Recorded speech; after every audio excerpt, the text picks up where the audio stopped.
Prepare to get gas because it's time for the Week in Gear. I'm Andy, welcome to the show that brings you the most exciting guitar gear released in the last 7 days. This episode is sponsored by Radial's 30th anniversary this month. More about that in a bit.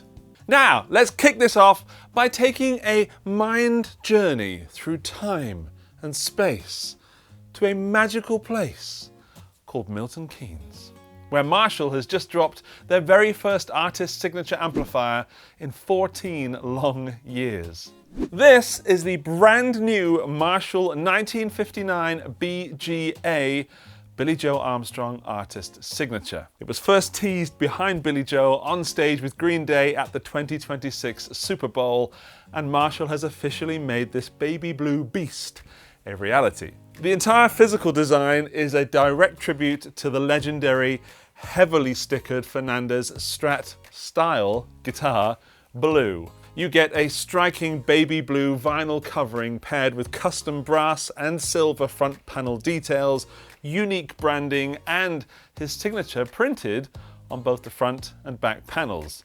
It is a bold, bold look. But it's not all looks. Under that blue hood is a hand-wired 100-watt all-tube monster handcrafted in the UK. The technical blueprint is built directly on Marshall's legendary 1959 HW hand-wired platform to recreate this classic, highly recognizable Dookie and Insomniac era punch. I love it. Marshall collaborated with Billy Joe to build his famous custom Dookie mod directly into the circuit. This was originally developed with or by producer Rob Cavallo, and the mod cascades the preamp stages to give you significantly more gain, tighter low-end response, and a much thicker saturated mid-range than a standard stock plexi. It's a sound much more similar, but not exactly, to a JCM 800 2203. You get 3 12AX7s in the preamp and 4 EL34s running the power section. And the inputs have been streamlined down to a dual input configuration with high and low sensitivity jacks. The front panel layout gives you standard knobs for presence and bass, middle and treble, but they've also included a dedicated gain control and a master volume. And on the back, you get dual speaker outputs with an impedance selector covering 16, 8 and 4 ohms, so you can pair this head with the cabinet of your choice, or the Marshall available one also in baby blue. The 1959 BJA officially launches on July 21st, in a few days' time of this video being released. So actual pricing is not available yet, but Marshall are listing an MSRP of between 3,000 and 4,000 notes, depending on where you are in the world. And I think, nay, I hope that it will be a little less than those numbers up there. At 3 to 4 grand, a single channel non-switching 100-watt tube head is a massive financial and physical ask for the average working musician. It is incredibly loud, and most sound engineers will look at you with absolute terror and maybe anger if you try and turn it past 3. But if you're an aging punk, or a Green Day fan with money, or just fancy a bona fide Marshall in baby blue, here it is. Yes, you could get similar sounds using much cheaper gear, but this is more than an amp and a cab. This is a collectible. And yes, that is where we are currently in the guitar industry. My gas is sky high, but my wallet is hidden. The gasometer lands on a very solid, albeit premium, buy it now. Links are in the video description. Next up, we're diving into the pedalboard realm, where Josh Scott over at JHS has officially updated one of the most talked about, controversial pedals in his lineup. This is the brand new JHS Not-a-Dumble V2. Or V2. For a little bit of history, the V1 Not-a-Dumble had some notable design and circuit layout errors that the community quickly pointed out. And rather than sweeping it under the rug, JHS owned up to it, released a budget-friendly fix called the Fumble, for the mistake circuit, and then went back to the drawing board to build the pedal the way that it was originally intended. The V2 is now a fully realized, true 2-in-1 pedal. On the one side, you have the dumble tone, the distortion and overdrive circuit, and a massive layout improvement. JHS has actually pulled the presence control out of the inside of the pedal and placed it directly on the front panel as an external knob. Top marks for this, as I am not a fan of internal trim pots for settings that I would actually regularly need access to. Makes me boil. On the other side sits a completely independent, true-to-spec boost circuit. This side runs the correct, highly requested Box It Later circuit that was supposed to be in the first version. JHS has also included a smart front panel order toggle slider, and sliding that little toggle toward whichever side of the circuit you want instantly defines which one comes first in the internal signal chain. Brilliant. The pedal also has an effects loop, and by using a standard TRS to mono splitter cable, you can insert different pedals directly into that effects loop of the preamp boost circuit and activate that loop with the foot switch. It is important to note that if you haven't noticed already, this is a build-it-yourself kit.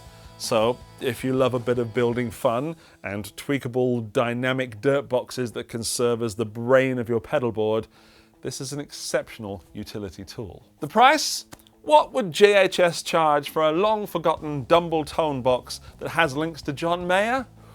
Well, this one is $119 US, and only available at the JHS website. If you are buying them from outside the USA, you will incur heavier shipping fees and some import fees, but even then it should stay fairly affordable. The gasometer flies straight up to an enthusiastic buy it now.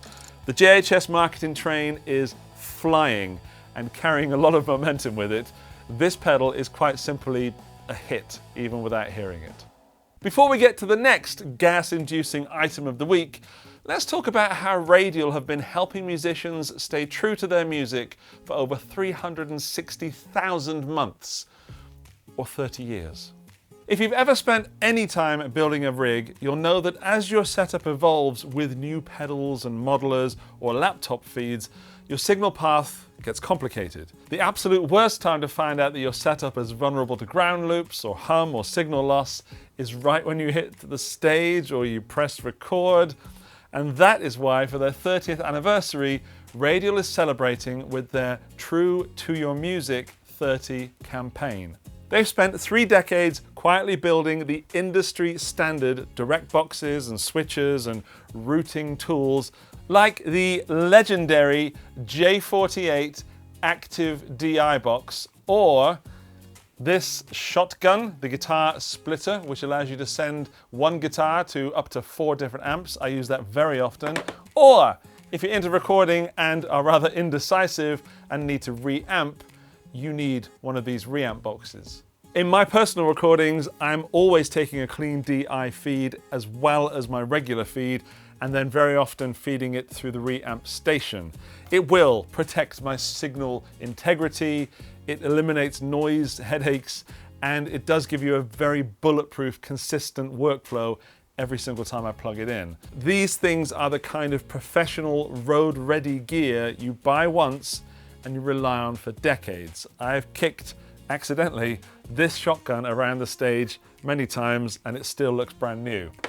If you want to level up your own setup and explore 30 years of reliable signal solutions, head over to the hashtag TrueToYourMusic30 hub using the link below in the description. Now, back to the show.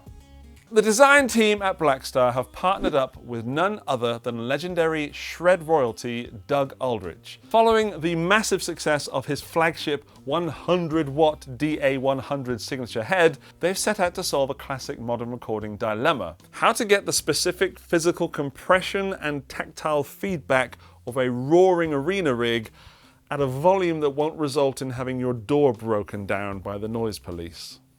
This is the brand new Blackstar DA5 Ruby. The foundation of this combo is built on Blackstar's HT5R Mark III platform, but it's been heavily customized under Doug's supervision.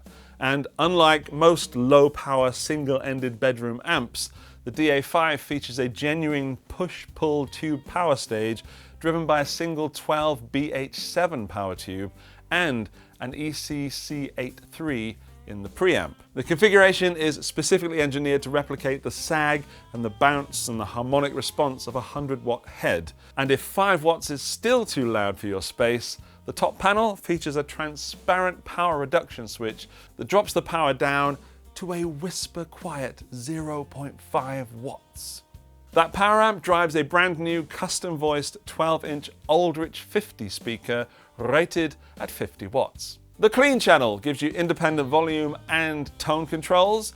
The overdrive channel gives you dedicated gain and volume controls alongside a full 3-band EQ, that's bass, middle and treble, and Blackstar's ISF control. Also, there's an onboard reverb which covers both channels. Each channel also has 2 switchable voices, giving you a total of 4 on-tap tonal textures to explore, which you can trigger remotely using the included FS16 two-way foot switch. The DA5 Ruby carries Blackstar's cab rig IR-based speaker simulation, and on the back you get a USB-C output for some high-quality direct recording straight to your DAW, a balanced XLR cab rig DI output, and a 1/4-inch stereo headphone out. They've also integrated a full load protection system, meaning you can disconnect the physical speaker entirely for 100% silent recording or late-night headphone practice. Visually, I am so on board. I think it looks gorgeous, and I would be very happy to have one of these in my living space. But, and it's a big but, it lands with a street price of around 800 notes. 800 notes is a serious chunk of change for a 5-watt practice combo. But if you are a recording guitarist who needs hot-rodded tube feel and high gain saturation with DAW routing, this could be a brilliant executed tool for you. And if we think of it not as a 5-watt practice amp, but as a small amp that claims to get loud rock tones at easy-to-handle volumes and weighs less than a medium-sized dog, the price starts to make sense. This is not a practice amp, this is a big amp that just happens to be small. The gasometer easily climbs up to a very enthusiastic add to cart. The price is a little off-putting considering how many options there are out there right now, but if you plug into one and it does what you need, you'll find yourself scraping together the cash. Links are in the video description. Based on the recently discovered Big Muff 2 circuit, this is the brand new Electro-Harmonix Deluxe Big Muff Pi 2, that's a long name. At its core, this pedal takes that mid-forward dual op-amp circuit and completely builds some top-tier professional utility controls around it. Yes, while a standard vintage muff is famous for scooping your mids so hard that you completely disappear from a mix, this dual op-amp configuration delivers a much tighter mids-driven punch right out of the box. The layout starts with your classic and familiar volume, tone and sustain knobs, but then EHX drops a set of tactical upgrades. First is the blend control. This lets you continuously mix your dry, unaffected guitar signal straight into the fuzz engine. Next, they've included an adjustable analog noise gate, and for top-end character, you get a 3-way wicker switch. This bypasses the pedal's internal high-frequency filters to inject a dose of open and sizzle and bite and high-end clarity. But the jewel of the deluxe treatment is the fully parametric foot switchable mid section. That's fun. Featuring its own dedicated foot switch and LED, you get independent mids freak and mids level controls to surgically boost or cut your mid-range on the fly.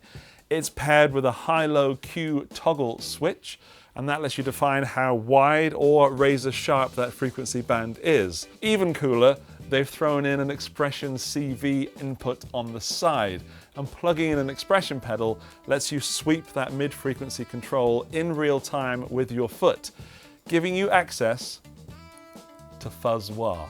And this is one of my most favorite things about this pedal. They've also completely overhauled the foot switch action, giving us a smart dual function bypass switch that supports both latching and momentary action. You can click it normally to leave the pedal on, or you can press and hold for a quick momentary burst of screaming fuzz before you instantly drop back to your clean signal. It runs on a standard 9-volt DC power and actually ships with a standard EHX power supply, because why not? And it lands with a pretty accessible price of around 180 notes. This pedal takes up a serious amount of physical real estate on any pedal board, and if you are a plug-and-play minimalist, having this many knobs to dial in might feel like absolute analysis paralysis, but EHS has successfully taken their legendary once lost analog circuit and loaded it with pretty much every single practical modern routing utility that a tweaking guitarist could ever ask for. The gasometer lands at an undeniable buy it now, if you have the pedal board space and you don't own the Big Muff Pi 2 yet. This one makes absolute sense for not a lot more money. Before we get to my pick of the week, we have two honourable mentions that didn't quite make the full list. The first being this Gibson 1971 Flying V medallion reissue. This is a recreation of that hyper rare vintage original featuring a thinner mahogany body, unpotted T-top humbuckers, a medallion cherry finish, and that iconic individually numbered gold coin mounted right into the upper wing. Why didn't it make the list, Andy? Well, it's $5,000.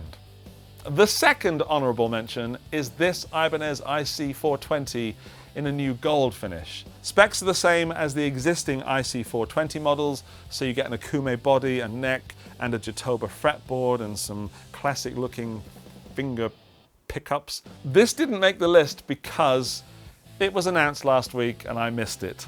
Oopsie! Also, even though the Iceman is one of my favourite guitar shapes, I didn't find this gold finish very exciting, but several people have since bought the guitar and posted IRL photos, and it looks much better than the official photos. Go search them out and let me know what you think.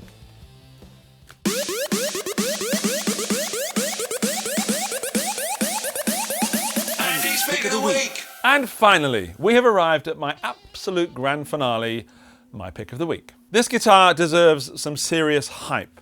So here we go. If you think you've seen every possible variation of the electric guitar, prepare to have your mind completely blown. For nearly 75 years, the industry has evolved primarily through teeny tiny tweaks to wood, pickups, hardware, and analog wiring. But this is different.